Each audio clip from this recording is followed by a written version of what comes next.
모든 세대는 자신이 자유롭다고 생각합니다. 하지만 어느 순간 깨닫게 되죠. 우리는 태어날 때부터 이미 다른 누군가의 장부 속에 기록된 존재라는 사실을 말입니다. 우리는 자유가 선택에 있다고 믿습니다. 하지만 이 세상에서 선택에는 신용 한도라는 것이 정해져 있습니다. 당신은 당신의 집을 소유하지 않았습니다. 은행이 소유하고 있죠. 당신은 당신의 교육을 소유하지 않았습니다. 대출기관이 소유하고 있습니다.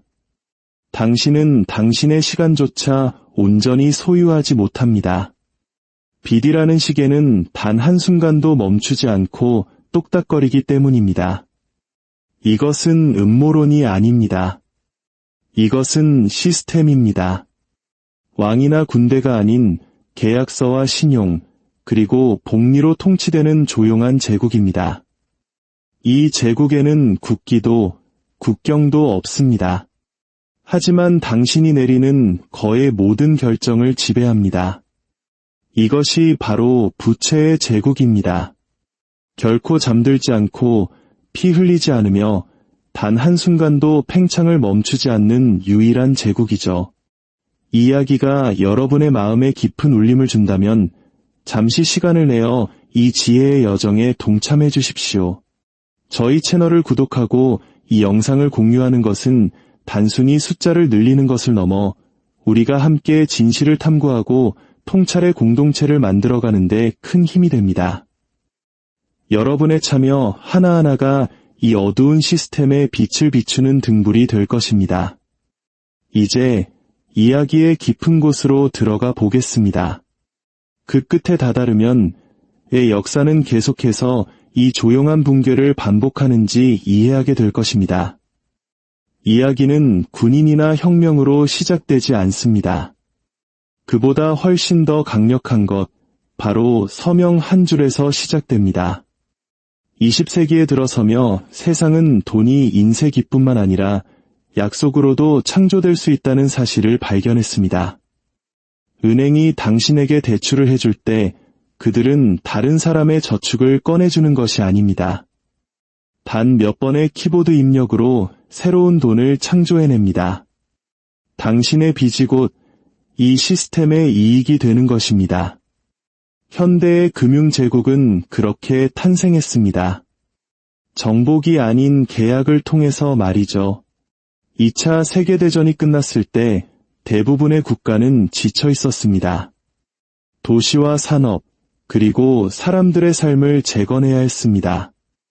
경제라는 엔진을 다시 가동시키기 위해 은행들은 역사적인 규모로 돈을 빌려주기 시작했습니다. 신용카드, 주택담보대출, 자동차 할부, 학자금 대출. 이 모든 것은 미래의 소득을 현재로 끌어오는 새로운 방법들이었습니다. 한동안 이 시스템은 완벽하게 작동하는 것처럼 보였습니다. 소비는 폭발했고 가족들은 내 집 마련의 꿈을 이루었으며 기업들은 몸집을 불렸습니다. 빚은 번영을 위한 산소와도 같았습니다. 하지만 산소도 너무 많으면 독이 되는 법입니다. 1980년대는 이 새로운 제국의 본격적인 시작을 알리는 시대였습니다. 돈이 당신이 버는 것이 아니라 당신이 빌릴 수 있는 것에 의해 정의되기 시작한 때입니다. 규제 완화, 자유시장, 경제적 자유. 지도자들은 혁명을 약속했습니다. 하지만 그들이 실제로 가져온 것은 레버리지였습니다. 은행들은 족쇄에서 풀려났고 신용은 무한대로 공급되었습니다. 그리고 부자들은 금융공학이라는 새로운 무기를 발견했습니다. 기업들은 성장을 위해 굳이 혁신할 필요가 없다는 것을 깨달았습니다. 그저 돈을 빌려 자사주를 매입하고 주가를 부풀리면 그만이었습니다. 시스템은 단기적인 이익의 보상을 내렸고 인내심을 가진 이들을 벌했습니다. 모든 것이 금융화되는 시대의 서막이었습니다. 돈은 더 이상 노동의 가치를 대변하지 않고 스스로를 복제하며 증식하기 시작했습니다. 1990년대가 되자 빚은 우리 삶의 모든 부분에 스며들어 보이지 않게 되었습니다. 정부는 고통 없이 재정 적자를 운용할 수 있다는 것을 배웠습니다. 기업들은 수십억 달러의 빚으로 재무제표를 채우고도 그것을 성장이라 부를 수 있다는 것을 배웠습니다. 그리고 사람들은 얼마나 많이 빌릴 수 있느냐로 성공을 측정하는 법을 배웠습니다. 학자금 대출이 기회를 대체했고 주택담보대출이 소유를 대체했으며 신용점수가 인격을 대체했습니다. 제국은 당신을 정복하지 않았습니다. 당신을 유혹했습니다. 끝없는 신용이 곧 자유라는 믿음을 심어주었습니다. 하지만 진정한 자유는 이자가 시작되는 곳에서 끝납니다. 우리 한국인들은 이 쓴맛을 누구보다 잘 알고 있습니다. 미국에 2008년이 있었다면 우리에게는 1997년 IMF 외환위기가 있었습니다. 평생 일궈온 모든 것이 한순간에 무너지는 고통 속에서 우리는 빚이라는 제국의 무서움을 뼈저리게 느꼈습니다. 2000년대 초반 제국은 다음 단계로 진화했습니다. 바로 파생상품의 시대입니다. 빚은 더 이상 단순히 빌리는 것이 아니었습니다. 포장되고 팔리고 또다시 팔려나갔습니다. 월스트리트는 빚을 상품으로 만들었습니다. 주택저당증권, 신용부도스와프, 부채담보부증권. 온 세상이 차용증 위에 세워진 거대한 카지노가 되었습니다. 그리고 한동안은 모두가 이기는 것처럼 보였습니다. 그러다 2008년 전 세계 금융 시스템에 심장마비가 찾아왔습니다. 그 순간 시스템은 끝났어야 했습니다. 하지만 오히려 그것은 시스템의 재탄생이 되었습니다. 정부는 도박꾼들을 구제했고 무모한 자들을 구하기 위해 돈을 찍어냈으며 시민들에게는 허리띠를 졸라매라고 말했습니다. 손실은 사회 전체에 떠넘겨졌고 이익은 여전히 개인의 주머니에 남았습니다. 바로 그 순간 부채의 제국은 당신을 위하는 척하는 것을 멈추고 당신을 먹이로 삼기 시작했습니다. 2008년 이후 세계는 경제학자들이 말하는 초저금리 시대로 진입했습니다. 하지만 그 본질은 무책임이 시대였습니다. 빚은 이제 공짜가 되었고 돈은 무한했습니다. 제국은 그 어느 때보다 빠르게 팽창했습니다. 기업들은 수조 달러를 빌려 자사주를 매입했고 정부는 감당할 수 없는 약속들을 지키기 위해 빚을 냈습니다. 소비자들은 오르지 않는 임금으로 생존하기 위해 돈을 빌렸습니다. 그것은 신용 위에 세워진 번영의 신기루이자 가짜 안정성이었습니다. 우리가 받는 월급, 우리가 하는 모든 소비, 모든 공공정책이 이 사슬의 또 다른 고리가 되었습니다. 세상이 편안하다고 느낄수록 세상은 더욱 취약해졌습니다. 그리고 2020년 완벽한 폭풍이 몰아쳤습니다. 전 세계적인 팬데믹, 공급망은 얼어붙었고 경제는 마비되었습니다. 불과 몇 달 만에 각국 정부는 지난 세기 전체에 찍어낸 것보다 더 많은 돈을 인쇄했습니다. 수조 달러가 허공에서 나타났습니다. 경기 부양, 구호, 지원, 모두가 같은 중독에 붙여진 다른 이름일 뿐이었습니다. 빚은 더 이상 문제가 아니었습니다. 모든 것의 해결책이었습니다. 기업들은 구제받았고 주식시장은 치솟았습니다. 하지만 평범한 사람들은 더욱 가난해졌습니다. 진짜 위기는 바이러스에 있는 것이 아니었기 때문입니다. 그것은 거울 속에 있었습니다. 생산이 멈추자 우리는 얼마나 많은 것들이 허상이었는지 깨달았습니다. 세계 경제의 대부분이 그저 화면 위의 숫자들, 불을 가장한 빚에 불과했다는 사실을 말입니다. 하지만 제국은 멈추지 않습니다. 적응할 뿐입니다. 그리고 오늘날 제국은 훨씬 더 강력한 무언가로 진화하고 있습니다.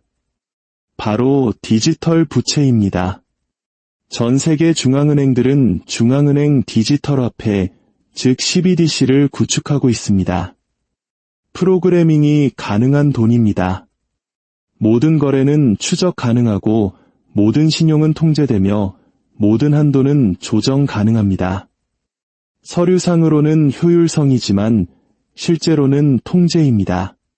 돈이 코드가 될 때 빚은 데이터가 됩니다.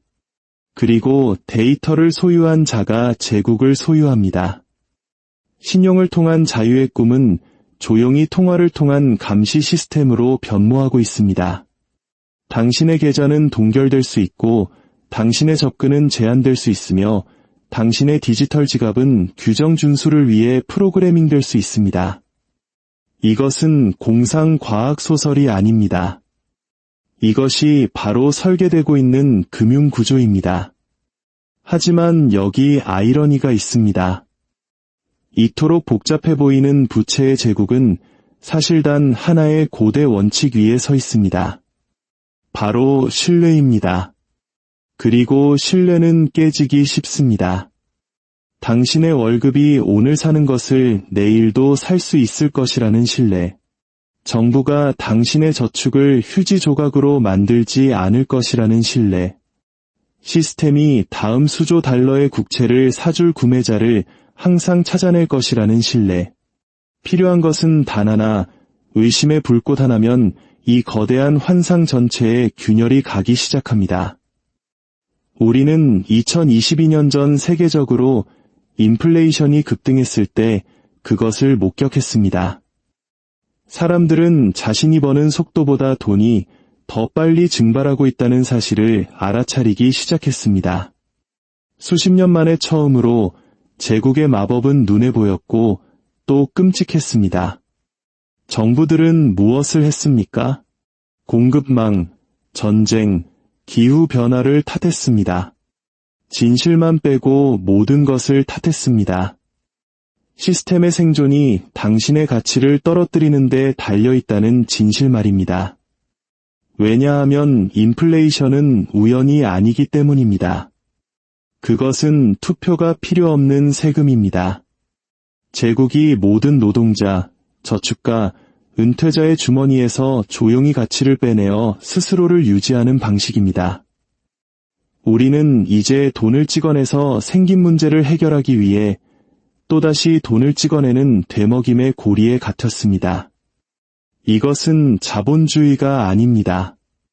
신용 중독입니다. 그리고 모든 중독이 그렇듯 그 끝에는 금단 증상이 있을 뿐입니다. 그렇다면 우리는 어디로 가는 걸까요? 제국 앞에는 세 가지 길이 놓여 있습니다. 그리고 그 어느 것도 고통스럽지 않은 길은 없습니다. 첫째는 통제된 붕괴입니다. 인플레이션, 규제, 부채 구조조정을 통한 느린 침식입니다. 부자는 부자로 남고 중산층은 조용히 사라집니다. 둘째는 디지털 통제입니다.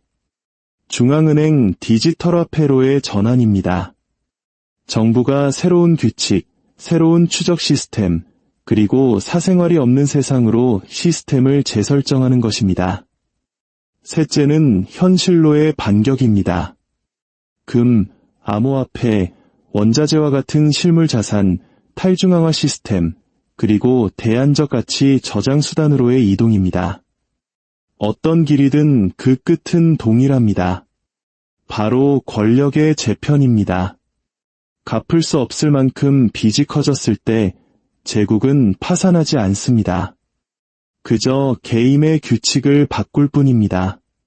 그리고 그때 게임의 본질을 이해하는 사람들은 파괴되지 않습니다. 그들은 적응합니다. 그들은 인쇄할 수 없는 것을 보유합니다. 인플레이션과 조작, 그리고 공포 속에서도 살아남는 가치를 창출합니다. 역사적으로 모든 금융 붕괴는 시스템을 신뢰했던 사람들로부터 시스템의 의문을 제기했던 사람들에게로 권력을 이전시켰습니다. 지금 다시 일어나고 있는 일이 바로 그것입니다. 단순한 폭락이 아니라 종이 자산에서 실물 자산으로, 환상에서 현실로, 빌리는 자에서 만드는 자에게로 부가 이전되는 과정입니다. 우리는 빚이 정상이며 진보의 대가이자 성장의 엔진이라고 믿도록 길러졌습니다. 하지만 문명을 건설하는 것은 빚이 아닙니다. 규율과 생산, 그리고 신뢰입니다. 한 사회가 창조를 멈추고 빌리기 시작할 때 그 미래는 이미 팔린 것입니다. 부채의 제국이 보이지 않는 것처럼 느껴지는 이유는 그것이 우리 내면에 있기 때문입니다. 우리의 야망, 우리의 교육, 우리의 소비, 모든 것이 지킬 수 없는 약속으로 자금을 조달합니다. 시스템은 우리를 노예로 만들 필요가 없습니다. 우리가 자원했기 때문입니다. 우리는 소유를 편리함과 인내를 속도와 현실을 신용과 맞바꿨습니다. 그리고 이제 청구서가 도착하고 있습니다. 모든 제국은 같은 이유로 무너집니다. 힘이 다해서가 아니라 신뢰가 다해서입니다. 부채의 제국도 다르지 않습니다. 전투에서 붕괴하는 것이 아니라 신뢰의 상실 속에서 붕괴합니다. 그 순간이 오면 돈 자체가 의미를 잃을 것입니다. 처음에는 시장에서, 그 다음엔 은행에서, 그리고 마침내 거리에서 그 소리를 듣게 될 것입니다. 사람들의 계좌에는 여전히 숫자가 찍혀 있겠지만 더 이상 그 숫자가 진짜라고 믿지 않게 될 것입니다. 그것이 모든 제국이 두려워하는 순간입니다. 통화가 죽기 전에 믿음이 먼저 죽는 순간. 하지만 그 붕괴 속에는 희귀한 것이 있습니다. 바로 명확함입니다. 가치가 종이나 플라스틱, 픽셀에 있었던 것이 아니라 사람들이 자유롭게 창조하고 건설하고 거래할 수 있는 것에 있다는 깨달음입니다. 환상이 불타버릴 때 남는 것은 진실입니다. 그리고 진실은 언제나 다음 제국의 토대가 됩니다. 역사는 붕괴로 끝나지 않습니다. 리셋될 뿐입니다. 장부를 깨끗이 정리합니다. 그리고 그때마다 돈이 실제로 어떻게 작동하는지 이해하는 사람들은 이전보다 더 높이 날아오릅니다. 부채의 제국은 정부나 은행에 관한 이야기가 아니었습니다. 그것은 믿음에 관한 이야기였습니다.